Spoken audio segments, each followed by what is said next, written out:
Ok, donc, passons à la suite. Donc, ce qui m'intéresse ici, donc, c'est les écarts polysémiques qui ont déjà été abordés. C'est pour ça que je dis on est cool, on a le temps, mais on va voir les choses un peu différemment. Donc, c'est justement le problème de qu'est-ce qu'on a à notre disposition quand on veut travailler sur de la comparaison. Donc, travailler en une perspective un peu interlinguistique, et notamment dans le cas de la polysémie. Donc, vous vous souvenez du cas de requin qui était un peu décrite, la polysémie était un peu décrite, les relations de copolysémie étaient un peu décrites. Mais si on regarde ce qui existe, donc là on va laisser requin et le TLF, parce que le TLF quand même c'est un peu... Mais si on regarde ce qui est fait dans le petit Robert, ben, c'est un peu pareil. Il y a une description quand même, parce qu'ils nous disent il y a une acception, et ici on nous dit au figuré. Donc ça veut dire, c'est un autre terme qu'on utilise en lexicographie traditionnelle pour dire que c'est une métaphore, par analogie au figuré ou métaphe pour métaphore. Mais quand on dit ça, c'est que... Donc si on dit que c'est une métaphore, ça veut dire que c'est par analogie. La métaphore, c'est une relation basée sur de l'analogie. Donc là, il n'y a que deux acceptions, et donc on se doute que ça... Mais il dit c'est un emploi au figuré. L'avantage de dire par analogie ou métaphore, ça veut dire qu'on établit une relation. Si on dit par analogie, ça veut dire qu'il est en relation d'analogie avec le premier, ou de métaphore. Au figuré, c'est très scolaire comme genre de terme qu'on emploie, mais je l'aime beaucoup moins parce que ça veut dire que c'est au figuré. Okay ? C'est pas relationnel comme façon de dire, c'est comme il se rapporte au vocable, comme si on a le mot, et là le mot est au figuré.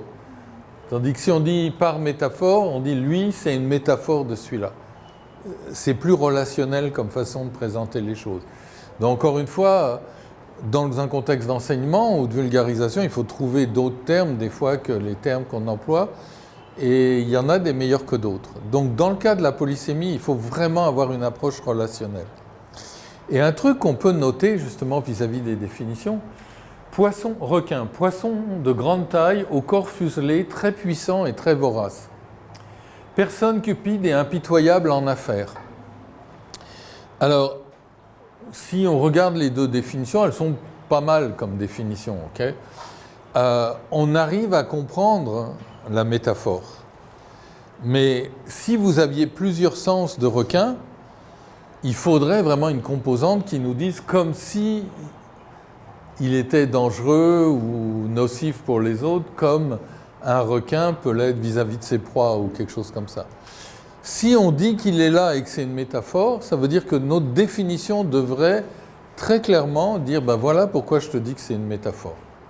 Donc là, elle est là, on arrive à comprendre en fonction de ce qui est là, mais très souvent dans les dictionnaires, vous ne verrez pas de...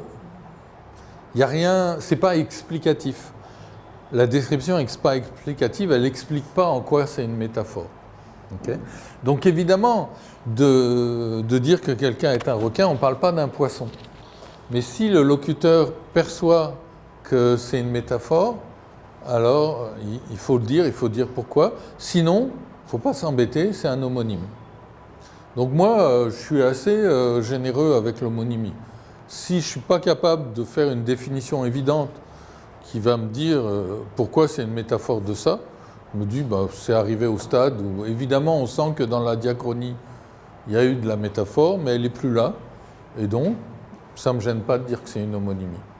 J'aime mieux ça, et je trouve que c'est plus clair, surtout quand on a des vocables très polysémiques. Ça ne sert à rien de tout mettre ensemble. Si dans la pratique, si dans l'usage, si dans la combinatoire lexicale, etc., il n'y a pas vraiment de manifestation de cette métaphore, séparons. Mais ça, c'est beaucoup plus facile parce que j'ai une approche synchronique, évidemment. Et donc la diachronie n'est pas mon...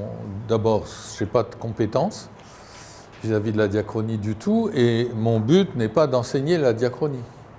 Donc, pour moi, l'étude diachronique du lexique, c'est beaucoup plus compliqué que l'étude synchronique. Parce qu'il faut d'abord tout ce qu'il y a pour une étude synchronique, on en a besoin. Et en plus, il faut faire une modélisation diachronique avec l'absence d'informateurs, de locuteurs natifs, avec des textes qui sont en nombre très réduit. Donc la diachronie, c'est très difficile. Et donc, j'admire beaucoup les gens qui font de la diachronie de la bonne façon, parce que bon, c'est toujours possible de faire encore une fois de la diachronie un peu fast-food, hein, mais faire de la diachronie scientifique, c'est difficile. Alors, de façon bizarre, parce que moi, j'apprécie beaucoup la lexicographie britannique.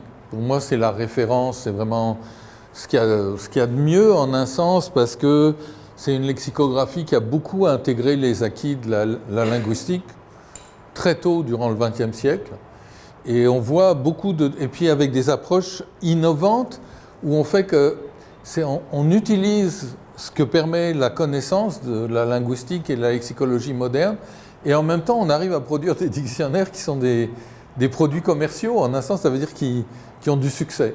Alors que je trouve par exemple en lexicographie française, souvent quand on a voulu innover, on a innové mais ça ne marchait pas. Donc et bon, c'est objectif parce qu'il y a eu des catastrophes commerciales suite à des tentatives d'innovation. Mais par contre, dans les dictionnaires, les bons dictionnaires d'apprenants, tout ça, c'est des trucs auxquels on a accès librement en ligne. Oxford Advanced Learners Dictionary, que j'aime beaucoup. C'est pas génial la description de la polysémie. À la limite, on en dit encore moins dans les dictionnaires britanniques. Donc ici, si vous regardez par exemple, il n'y a pas ce truc-là. Il y a donc shark number one, parce qu'il y a le même genre de polysémie qu'on a en français. A large sea fish with very sharp teeth and pointed fin on its back. Et ça devient encyclopédique. There are several types of sharks. Donc ça, c'est la définition. Mais on mentionne les dents, mais la définition ne laisse pas anticiper la métaphore. Parce qu'on ne dit pas en fait qu'un shark, c'est un killer, enfin c'est un prédateur. Donc dans la définition de shark, il faut que la dangerosité apparaisse, parce qu'il y a cette polysémie. Et là, c'est un poisson prédateur, il y en a plein d'autres, la plupart même peut-être, parce qu'il y en a beaucoup qui sont des bottom feeders, ok. Et là, ça ne le dit pas, et c'est une erreur parce qu'il y a plein de choses dans la polysémie, la combinatoire de shark, qui ont à voir. On ne peut pas avoir shark sans avoir shark attack, donc je suis sûr voilà, fatal shark attack. Donc ça, on voit ces phraséologisées. Et donc il faut qu'il y ait quelque chose dans la définition. On a juste dit que les dents étaient pointues, mais ce n'est pas suffisant. Donc typiquement, l'unité lexicale Shark One devrait tendre la perche, si vous voulez, dans la définition, etc., à des choses comme toute la phraséologie qui est associée et la polysémie. Donc là, c'est occulté. Là, avec très puissant et très vorace, cette idée que très vorace, ça aide à anticiper. Donc ici, bizarrement, vis-à-vis de la polysémie, je trouve que c'est mieux. Et là, informal disapproving. En fait, shark informal, je ne sais pas, cette marque d'usage. Disapproving, à mon avis, c'est inutile, parce qu'on dit a person who is dishonest. Donc s'il y a une unité lexicale qui veut dire quelqu'un de malhonnête, c'est disapproving, sinon si on dit que c'est malhonnête. Okay? In business, especially somebody who gives bad advice and gets people to pay too much for something. On regarde ces deux définitions, mais c'est des homonymes. Les deux définitions ne nous permettent pas de voir une métaphore. Okay? Là, c'est un peu mieux. Donc, bizarrement, moi, je valorise beaucoup la lexicographie britannique, mais si on regarde un peu ce qu'il y a, souvent, la polysémie, il y a moins d'efforts de description de la polysémie, et je ne sais pas pourquoi. Okay? C'est pas comme... C'est super bon pour la phraséologie, etc., etc. Mais là d'ailleurs même, ça est pas très bon parce qu'on décrit des phrasèmes, on les donne, mais on ne les connecte pas à la définition. Vous voyez ? Mais, et encore une fois, ça me fait mal au cœur de dire ça parce que je pense qu'en théorie, c'est... donc un autre très bon dictionnaire, le LDOCE, c'est ça le sigle, Longman Dictionary of Contemporary English, qui est un très bon dictionnaire d'apprentissage aussi, avec des définitions fabuleuses. Donc là, ici aussi, on dit que le deuxième sens est informal, familier, ou je sais pas. C'est un peu, je sais pas, c'est une marque d'usage avec laquelle je suis pas très à l'aise, mais donc je sais pas du tout. C'est pas colloquial, donc c'est pas familier, c'est informal. Je sais pas, j'aurais du mal à gérer cette marque d'usage. A large sea fish with several rows of very sharp teeth that is considered to be dangerous to humans. Much better definition. Parce que là, ça tend la perche pour toute la phraséologie et pour la polysémie. Parce qu'en fait, ce poisson, c'est bien de dire que c'est encore anthropocentrique. On s'en fout que tel poisson, il bouffe plein d'autres poissons. On le considère. Du coup, c'est pas un prédateur véritable pour nous. Alors qu'il y a beaucoup de poissons qui sont carnivores, ils mangent les autres poissons, mais comme ils ne s'attaquent pas à l'homme parce qu'ils sont trop petits ou je ne sais pas quoi, on ne les perçoit pas comme des prédateurs. Shark, pourquoi on le perçoit comme un prédateur ? Parce que ça nous fout la trouille. Hein. On sait qu'il attaque potentiellement aussi les êtres humains. Et là, donc là, il n'y a pas de note comme ici pour dire que c'est une métaphore. Someone who cheats other people out of money. Et là, c'est dommage. Parce que bon, c'est encore une fois implicite. Donc là, ils ont explicité la dangerosité du requin pour les êtres humains. Et donc, on arrive à voir pourquoi il y a une métaphore. Mais la définition, ce n'est pas une définition métaphorique. On cache, en fait, c'est là, on peut reconstituer pourquoi c'est une métaphore, mais la définition ne nous introduit pas la métaphore. Alors que je pense que pour un locuteur de l'anglais, shark number 2, c'est as if he were behaving as a shark towards people. Donc ça dénote, en fait, shark, c'est un quasi-prédicat, ça dénote une entité, une personne, mais ça dénote en même temps un comportement. C'est une unité lexicale très prédicative, c'est comme un adjectif, déjà, ok ? Parce que ça dénote un type de comportement, donc quelqu'un qui a un comportement. Quelqu'un en tant qu'il a un comportement. Et son comportement, c'est un comportement de requin, au sens métaphorique. He will prey on other people, he will feed on other people, on their money in particular. Je pense, oui, aussi qu'en anglais, ce sens 2 de shark number 2, est très très très lié avec l'argent. Parce qu'on a justement des trucs comme loan shark, etc. En français, le deuxième sens de requin, c'est plutôt les rapports de travail que le fait de prendre l'argent des gens. Un requin, c'est vraiment... même quand on dit un requin en affaires, c'est pas tellement qu'il vous prend l'argent, mais c'est qu'il se débarrasse de la compétition. Et dans un bureau, une organisation, quelqu'un qui a un comportement de requin, c'est vraiment... C'est quelqu'un, comme on dit, qui a les dents longues. Ok, donc c'est une locution, avoir les dents longues. Et c'est vraiment, ouais, écarter les autres, mais dans le sens, dans le milieu académique, il n'y a pas que ça, mais il y a tellement de requins, tellement de gens qui font leur carrière, pas en étant les meilleurs ou pour être les meilleurs, pas en poussant du coude comme on fait dans une queue ou à l'aéroport pour arriver à passer, mais vraiment en faisant tomber les autres. Okay, donc il y a des milieux de travail qui sont comme ça. Bon, peut-être qu'en Inde, le milieu académique n'est pas du tout comme ça, mais moi, de tout ce que j'ai vu, j'ai trouvé que c'était vraiment une caractéristique assez forte il y a vraiment des gens qui font leur carrière comme ça, comme des requins, en se comportant comme des requins, c'est-à-dire vraiment, on élimine la concurrence. Et donc, si on prend les trois là, on arrive à faire des choses pas mal.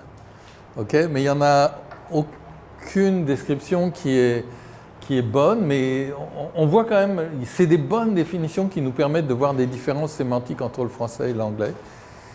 Mais ce problème, c'est que là, par exemple, c'est ce qu'il y a de mieux. On sait, d'ailleurs, le Longman est connu comme étant très fort au niveau de ses définitions, avec son vocabulaire définitionnel minimal, etc., etc.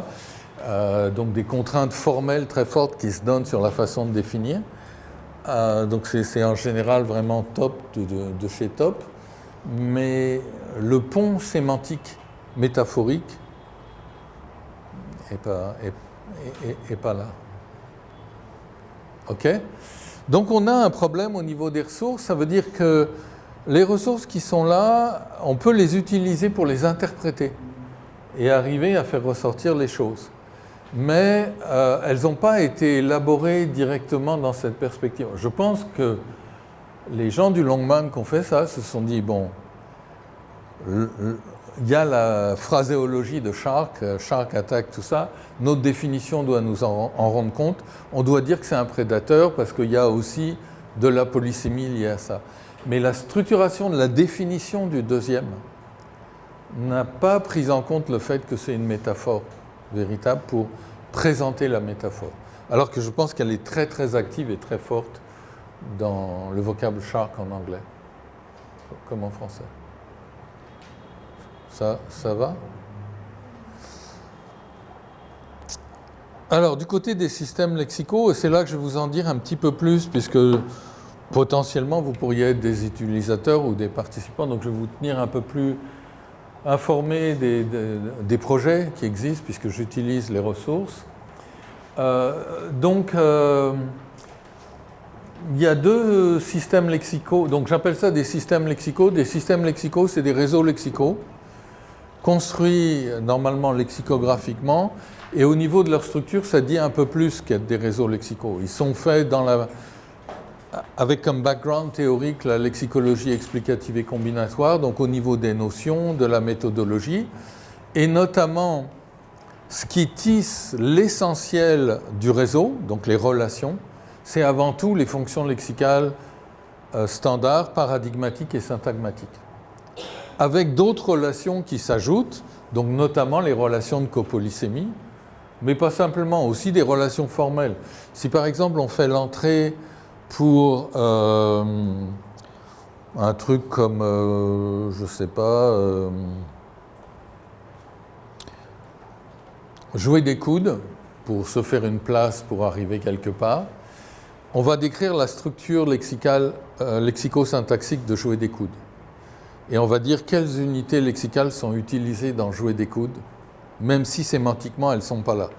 Donc la locution jouer des coudes va pointer vers coude. L'avantage notamment, c'est quand vous ouvrez le vocable coude, vous pouvez avoir automatiquement la liste de toutes les locutions qui contiennent coude, cliquer sur une locution et aller dans sa description. Okay ? Et puis l'idée aussi, c'est que si on veut calculer automatiquement toutes les formes d'une locution, si on a dit quelles unités lexicales, quel lexème était dans la locution, si on a la description morphologique des lexèmes et une description de la structure syntaxique de la locution, potentiellement on peut calculer toutes les formes de la locution. Donc si on veut aller faire de l'extraction de locution dans des corpus, etc., c'est pas comme si c'était une chaîne de caractères fixes. Potentiellement on peut générer même des structures syntaxiques et avec des flexions.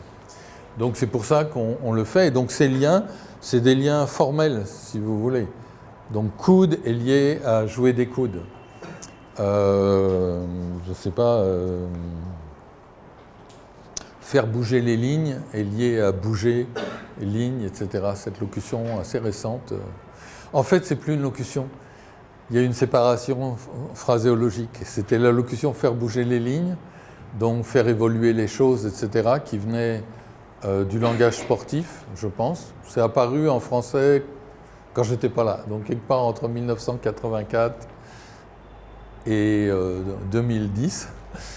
Et maintenant, c'est devenu, il y a une séparation phraséologique et il y a le sens de les lignes qui est pour dire l'état des choses. Les lignes ont bougé, etc. Et on va voir que ça s'autonomise et donc il y a un sens de ligne. Bon, mais bref, on pointe vers ligne, on pointe vers bouger, etc. Si c'est la locution. Maintenant, c'est devenu une colocation. Donc, les systèmes lexicaux qu'on développe ont des caractéristiques formelles bien spécifiées. Il y a un article paru dans International Journal of Lexicography qui fait un peu une synthèse, un vieil article déjà de 2014. Et donc, on a développé un éditeur lexicographique. Je vous ai déjà parlé que c'était vraiment le nerf de la guerre. Bon, nerf de la guerre, c'est une locution aussi. Donc, ça pointe vers nerf, ça pointe vers une acception de guerre, etc. Et donc, il s'appelle Dickett. Et alors, il y a deux ressources que j'ai utilisées jusqu'à présent, le réseau lexical du français et le réseau lexical de l'anglais.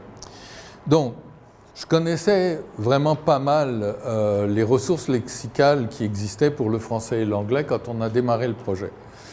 Et pour le français, j'ai considéré qu'il n'y avait aucune ressource lexicale en accès libre qui était suffisamment bonne pour que ça vaille le coup de la compiler et de partir de cette ressource lexicale pour développer un système lexical du français véritable.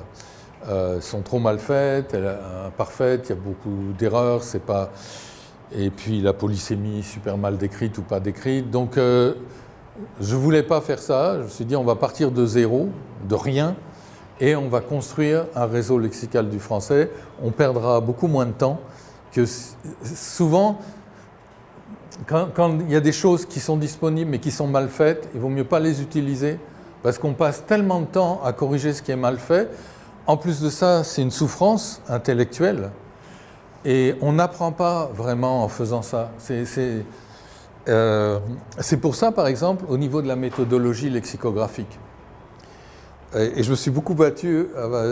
Il y a quelqu'un avec qui je travaille depuis le début et c'est super intéressant, Véronica Lux Pogodala, le premier article en fait sur le projet du relief donc de réseau lexical, on l'a coécrit.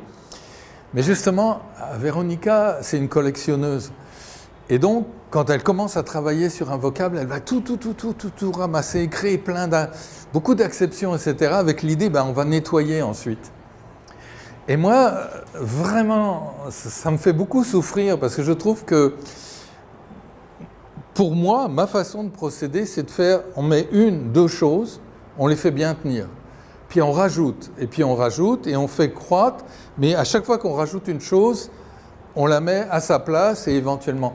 Et quand j'ai comme 15 acceptions, et puis il faut remettre tout en ordre, je trouve ça extrêmement dur.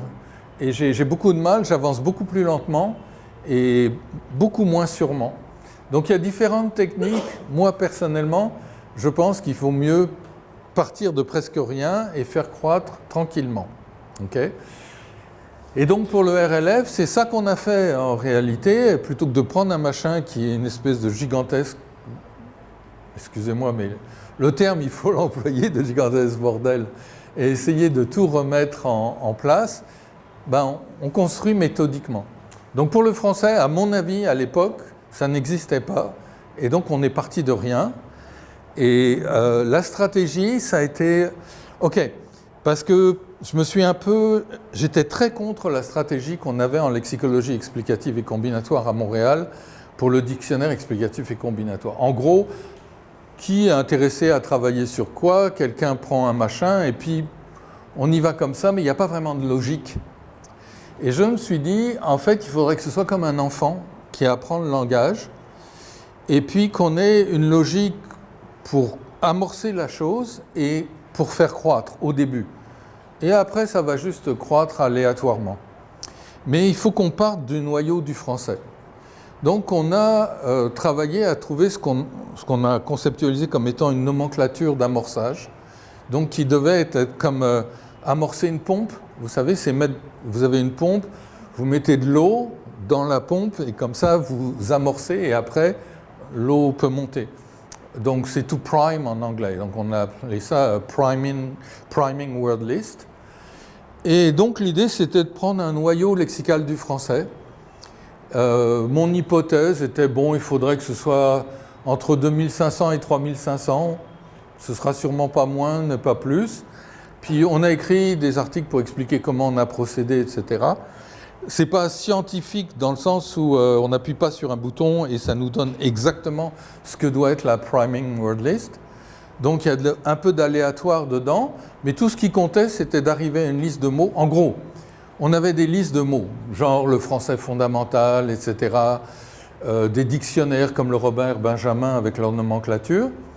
Et l'idée, c'était de prendre chaque entrée une par une en disant « cette entrée, je veux m'en débarrasser ». Je veux dire, non, c'est pas fondamental qu'on ait ça pour le lexique français.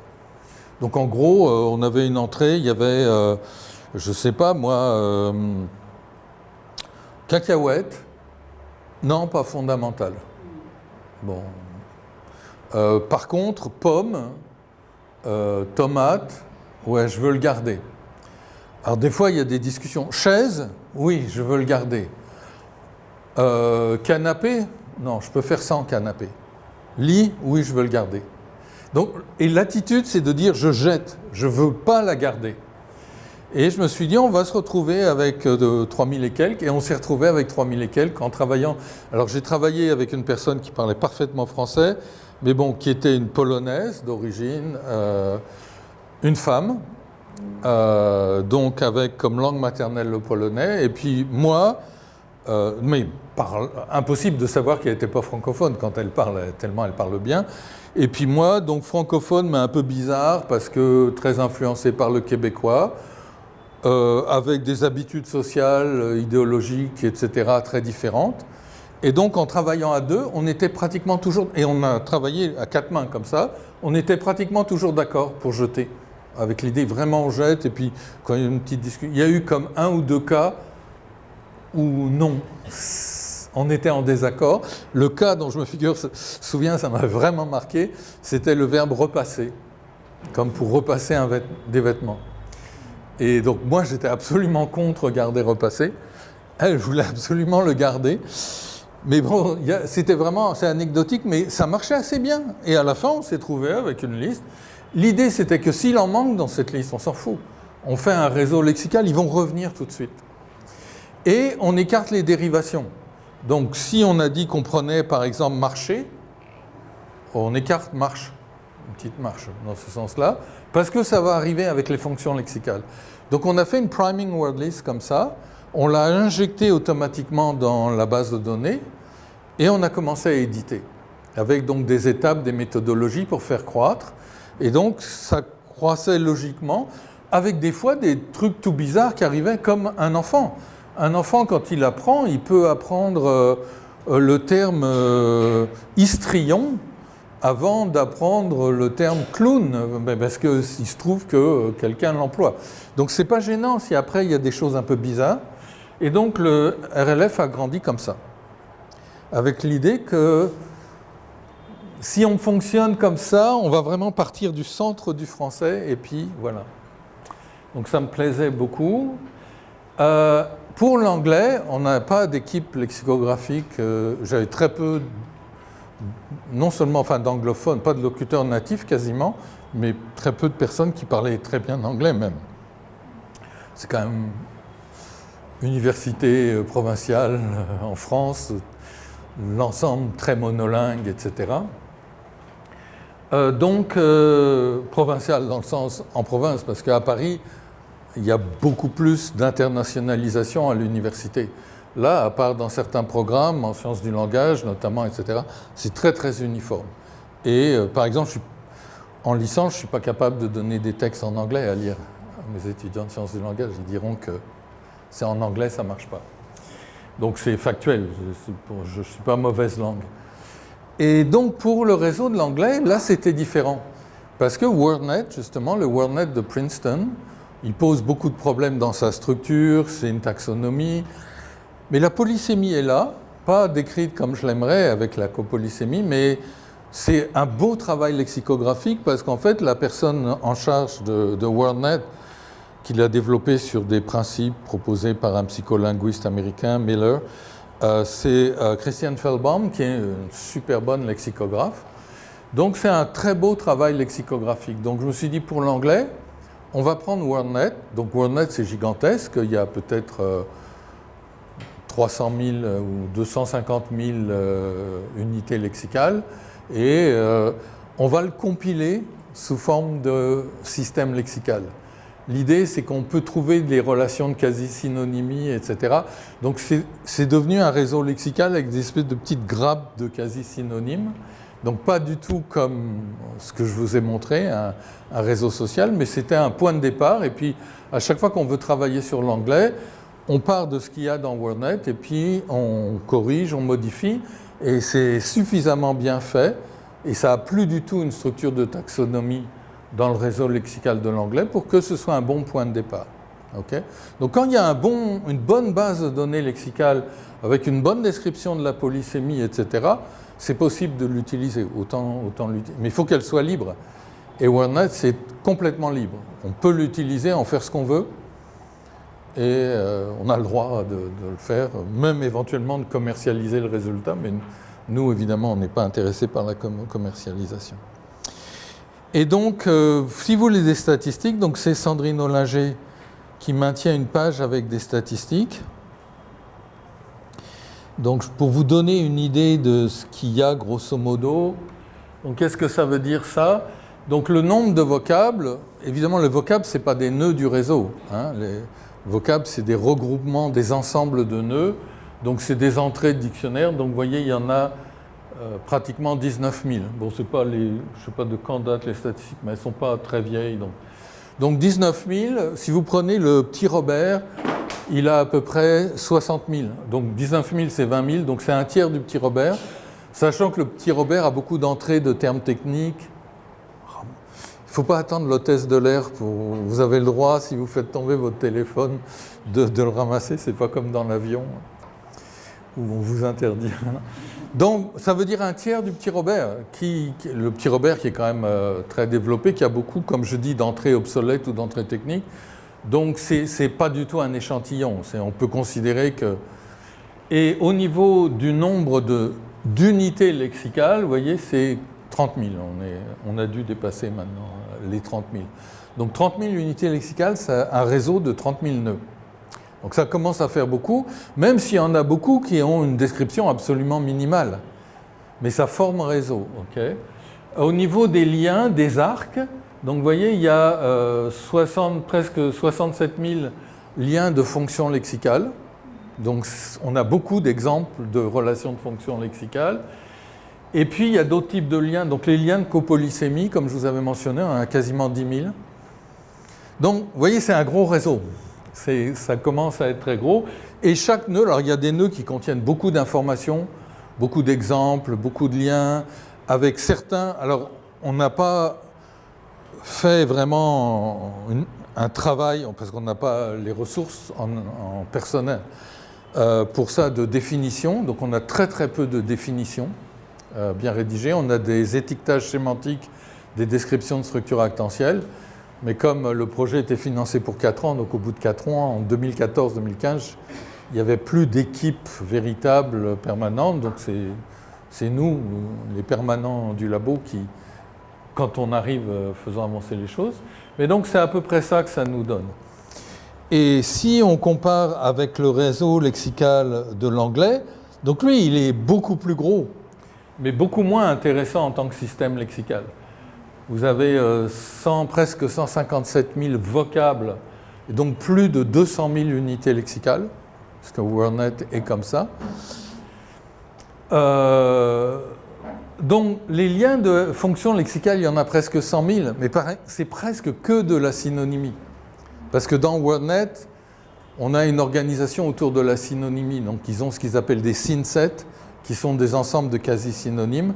Donc j'ai utilisé la structure taxonomique de WordNet pour identifier des relations que j'ai traduit comme étant de la quasi-synonymie automatiquement et que j'ai traduit comme étant aussi des relations génères.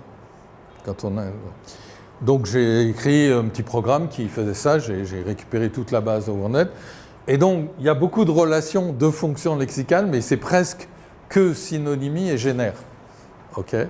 Et c'est approximatif aussi.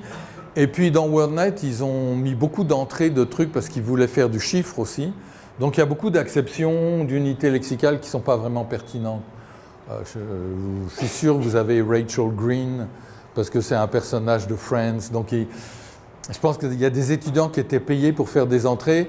Et donc par exemple, ils prenaient tous les noms de personnages des séries télévisées qui étaient très connues. Donc il y a plein de trucs qui ne présentent pas vraiment d'intérêt lexicologique. Okay, donc c'est un peu gonflé quand même. Mais c'est une bonne chose. Bon, le réseau lexical du russe est beaucoup plus embryonnaire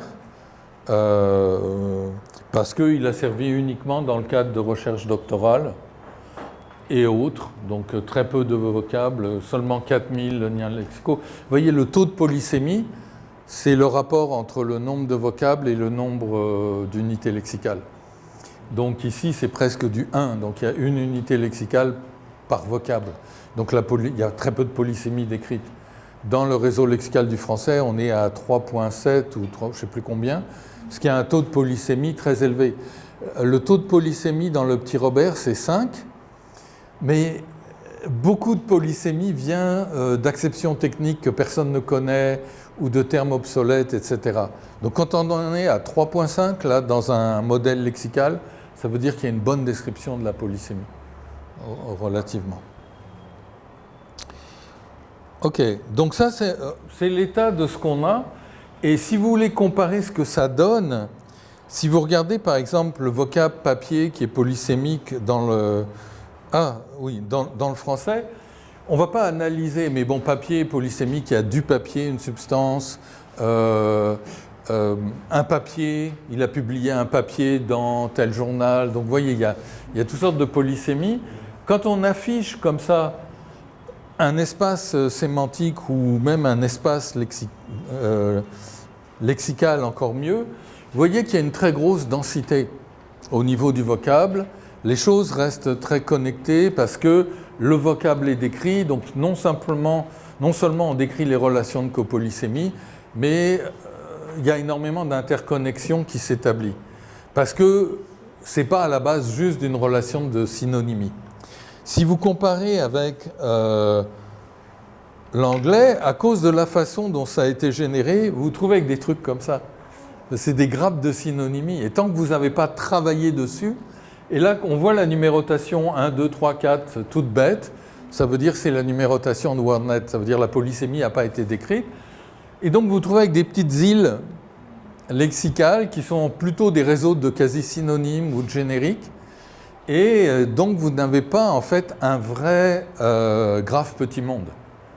Donc le réseau lexical de l'anglais n'a pas cette structure de graphe petit monde parce que ce n'est pas assez ce qu'on appelle un réseau connexe. Donc un graphe connexe, c'est un graphe où il n'y a pas de sous-partie isolée du reste. Okay, et où il y a au moins une partie énorme centrale où tout est connecté. Donc là, à cause de la façon dont ça a été généré, on a un graphe de ce genre-là. Okay, et donc c'est au fur et à mesure qu'on travaille sur du tissage d'unités lexicales anglaises qu'on arrive à améliorer les choses. Donc voilà ce qu'on a. Et pour le réseau lexical du russe, on avait fait une belle nomenclature d'amorçage. Et c'est comme si on commençait à faire, mais il n'est aussi pas un graphe connexe parce que pour le français, dès qu'on a fait la nomenclature d'amorçage, on a lancé un travail, par exemple, de construction de liens vers des dérivés, etc. Et là, très peu de temps de travail a été passé sur le réseau lexical du russe. Mais il est dans cette direction-là. Ça va? Vous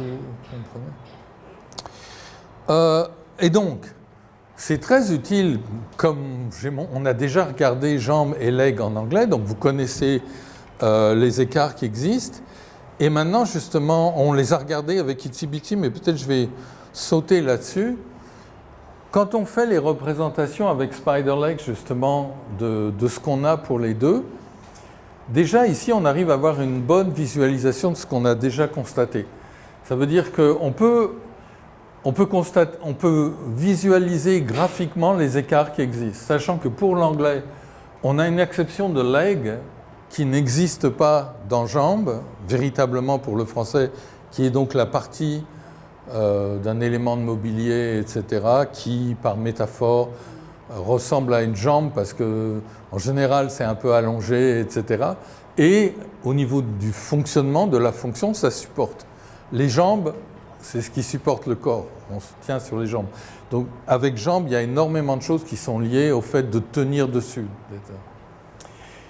Et donc on a ce sens additionnel par rapport au français et on a en fait cette homonymie qui n'existe pas. Donc au niveau de la structure de graphe, on a une façon de comparer. On peut déjà, si on veut discuter et qu'on veut discuter pas sur les tables des matières des vocables comme je vous ai montré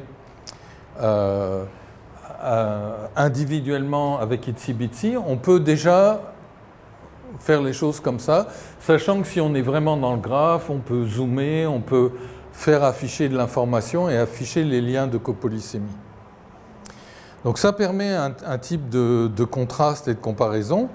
Et puis évidemment, on peut contraster les structures polysémiques, donc de copolysémie, en les mettant l'une en regard de l'autre. Donc ça va ici très très bien, puisqu'on voit justement que les deux structures sont à peu près identiques. Si on fait afficher les exemples un par un, on voit que c'est grosso modo les mêmes, et qu'on a donc ici cette extension avec sa métonymie, c'est pareil.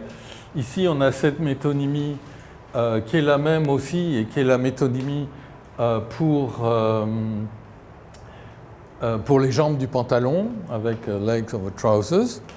Et ici, on a cet intrus, cette métaphore qui est donc la legs of a table, of a chair, etc., qui n'existe pas. Donc,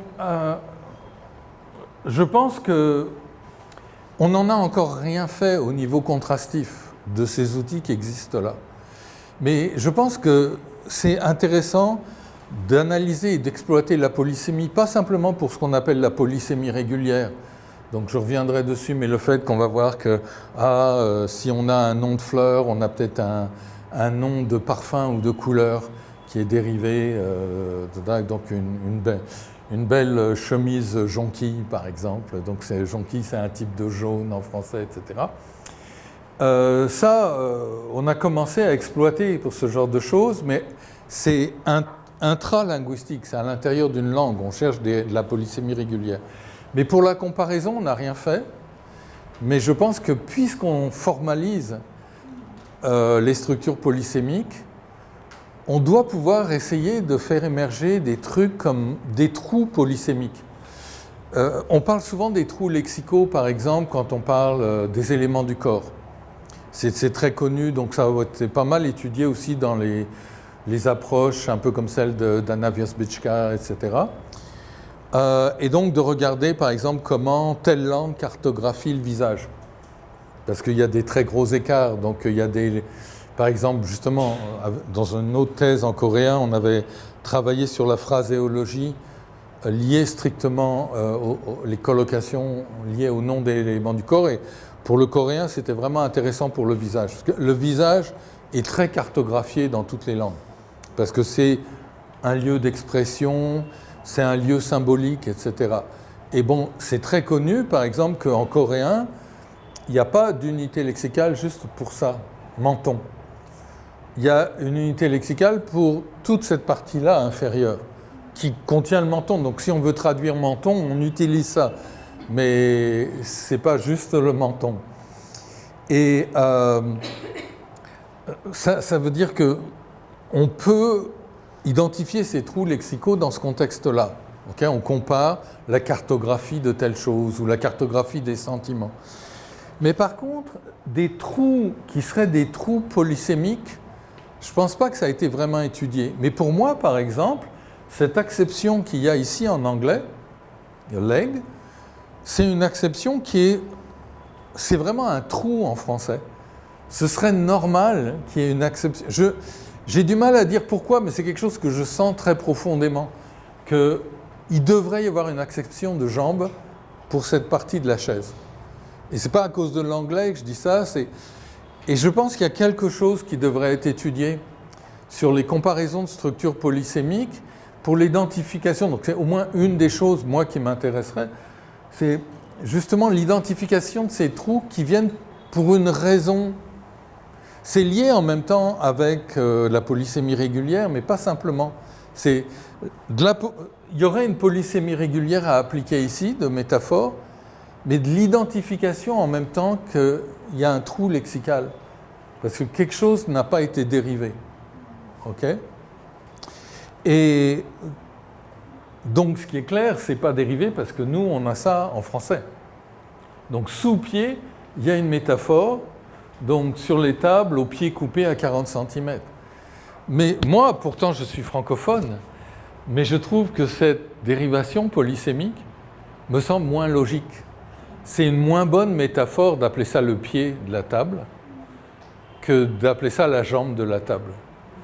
Pour des raisons de qu'est-ce qu'est une métaphore, de la définition de l'unité lexicale jambe en français et de la définition de l'unité lexicale pied en français et comment ça se produit. C'est pas purement conceptuel, c'est vraiment sémantique en même temps.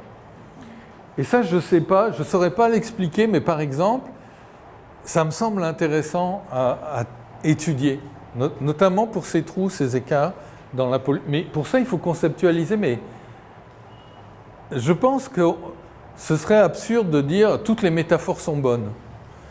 Elles sont toutes bonnes, mais il y a des métaphores qui sont meilleures que d'autres. Par exemple, donc, dans la dérivation polysémique. Et pour X raisons, et je me sens en droit de le dire parce que je ne suis pas anglophone de langue maternelle anglaise, c'est évident pour moi que cette métaphore est moins bonne que celle-là, que leg of a table.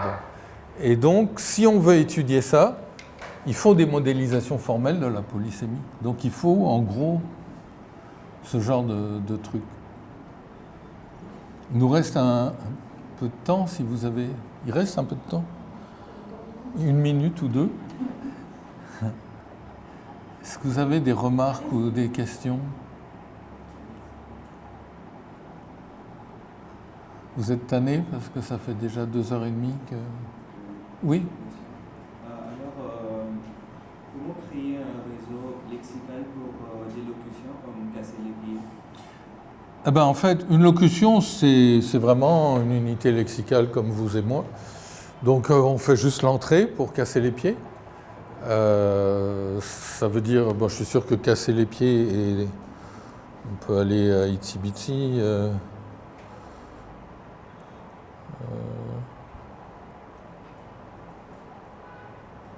Est-ce que j'ai Itsy Bitsy ? Ben, je l'ai fermé. Quel idiot, je l'ai fermé. Mais, bon, on peut aller... Non, il doit être là. Il est là, mon Itsy Bitsy. Donc, je suis sûr que casser les pieds est dans Itsy Bitsy.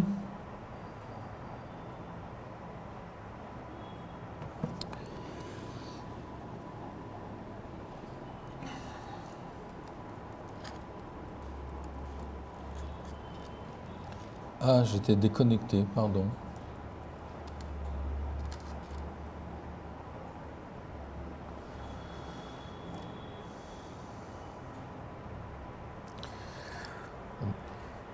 Bon, en gros, qu'est-ce qu'on fait ?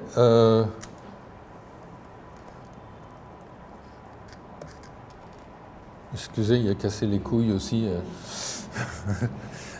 C'est une unité lexicale du français, on n'y peut rien. Donc, en fait, c'est construit... bon, il n'y a pas de polysémie pour casser les pieds. C'est construit vraiment comme une unité lexicale ordinaire. Ça veut dire il faut créer une entrée, on donne sa partie du discours, donc c'est familier, on identifie sa partie du discours comme locution verbale. Ça, c'est son statut lexical. Le statut lexical, ça peut être le statut sémantique, par exemple, ça équivaut à un nom propre, phraséologique. Son statut de la phraséologique, ici, c'est quel type de locution c'est. Donc on identifie que c'est une locution forte. Il n'y a que la structure prédicative, la morphologie n'est pas décrite. Et puis ça, c'est les liens de fonction lexicale. Donc on crée le nœud. Et puis ce qu'on ne voit pas apparaître ici, parce que ça n'a pas encore visualisé, c'est qu'en fait, casser les pieds a une structure lexico-syntaxique et on a tissé un lien vers casser et pied aussi. Donc là, si je fais afficher pied, à la fin, j'aurai la liste des locutions qui contiennent pied. C'est un affichage des liens inverses. Comme ici, par exemple, vous voyez les liens de fonctions lexicales qui partent.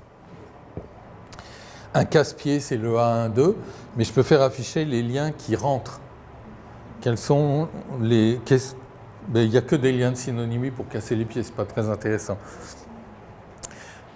Et puis vous identifiez des exemples, vous les extrayez de Frontex ou ailleurs, ou de notre propre, parce qu'on a tellement inclus de citations que plusieurs unités lexicales peuvent parler de la même citation. Et donc, notre base de citation, c'est aussi une base de données qu'on utilise pour trouver des exemples. Par exemple, cette citation, « Tu as bientôt fini de te plaindre », elle peut être utilisée pour exemplifier « plaindre ». C'est la même citation qui sera utilisée pour ça. Donc, on y va.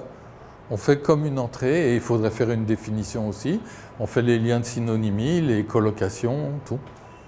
C'est exactement une lexie, c'est une unité lexicale. Donc, c'est comme un lexème. Et donc, dans un réseau de, par exemple, Spiderlets, est-ce que casser les pieds sera relié à pied 1? Ah, mais ce sera lié par des relations formelles. Donc, ça apparaîtra dans les espaces. Non, je vais le mettre en local. Ça apparaîtra dans les espaces lexicaux, mais pas sémantiques. Donc, si je fais afficher casser les pieds. Casser les pieds ici. Alors c'est pas très bien que j'ai fait ça. Je sais pas pourquoi. Donc ici vous avez cassé les pieds et je pense pas. Bon, on peut contrôler le nombre. Vous voyez ici, on a fait. Vous vous souvenez des balades aléatoires? Par défaut ici, c'est une balade aléatoire où on fait des chemins de 30. On va afficher 30 nœuds. Donc ici, il n'y a que 30 nœuds, je veux dire, le cluster ne se limite à 30 nœuds. La longueur de la balade, c'est 3. Donc on peut changer tous ces paramètres, on peut faire apparaître beaucoup plus de nœuds, mais il reste qu'avec ça, on voit pas, il ne doit pas y avoir cassé à pied, par exemple, qui est dans la liste. Alors comment on peut le savoir? On regarde ici. Non, il n'y a pas pied, parce que des fois, c'est un peu dur de les voir. Mais par contre, si on demande les espaces lexicaux, donc là, il parcourt aussi les liens lexicaux qui n'ont pas de poids sémantique, dont le lien d'inclusion formelle. Là, là, il est fort possible que pied soit là. Voilà, c'est ça. Et là, si on regarde, c'est un lien d'inclusion formelle. Donc ça veut dire que ça part de la structure. Donc évidemment, sémantiquement, c'est rien, mais c'est quand même un lien important. Et c'est ce lien-là qui fait que si on va dans pied 1, on verra casser les pieds parmi les locutions que vous avez aussi peut-être faire le pied de grue pour attendre très longtemps, etc. Donc les locutions... La seule raison pour laquelle les locutions ont un statut particulier dans les dictionnaires, c'est que les dictionnaires, ils voulaient limiter le nombre de pages imprimées. Et donc, si on rajoute des entrées pour les locutions, ben, ça prend beaucoup d'espace. Donc, ils squishaient la locution, mais en fait, il faut une entrée. Et mieux, si la locution est polysémique, il y en a une que j'aime bien, c'est Usine à gaz, parce que le petit journal pour enfants, Mon Quotidien, m'avait demandé de faire une interview pour Usine à gaz. Usine à gaz, c'est polysémique, donc il y a deux acceptions. L'usine à gaz comme un type d'installation industrielle, et l'usine à gaz, quelque chose qui est une usine à gaz, donc quelque chose qui ne fonctionne pas, qui est trop compliqué, mal organisé et trop pagailleux pour pouvoir fonctionner. Donc notre programme de physique nucléaire à l'université est une vraie usine à gaz. Ça veut dire que c'est une pagaille complète et ça ne fonctionne pas bien. Donc, il y a un vocable usine à gaz qui a deux acceptions, usine à gaz. C'est vraiment... Et donc, on a beaucoup de locutions. Et c'est Marie-Sophie Posé qui avait fait donc une thèse, comme j'avais mentionné quand j'ai parlé de séparation phraséologique, qui a vraiment encodé beaucoup de locutions dans le réseau lexical. On en a des milliers. En fait, je vous ai demandé pour vérifier, parce que l'autre jour, on a demandé si, par exemple, en marathi, pour sécher les cours, il y a faire mouiller l'école. Du coup, il faut avoir école 1, école 2 ou... Ah ben, Non, c'est plutôt la noyade. Noyer, c'est 1 et 2. L'extra école, c'est Charles, on ne va pas physiquement noyer l'école. Mais c'est exactement ça en échappe les cours. mais c'est le verbe noyer comme noyer des chats, pour les tuer, non? Parce qu'en français, noyer, transitif, X noie Y, c'est une façon de tuer. Donc c'est le verbe qui veut dire tuer par noyade? Non, oui, si.